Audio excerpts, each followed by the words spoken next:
أعوذ بالله من الشيطان الرجيم. بسم الله الرحمن الرحيم.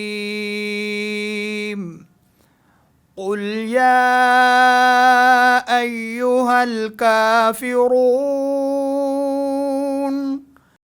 لا أعبد ما تعبدون ولا أنتم عابدون ما أعبد ولا أنا عابد ما عبدتم ولا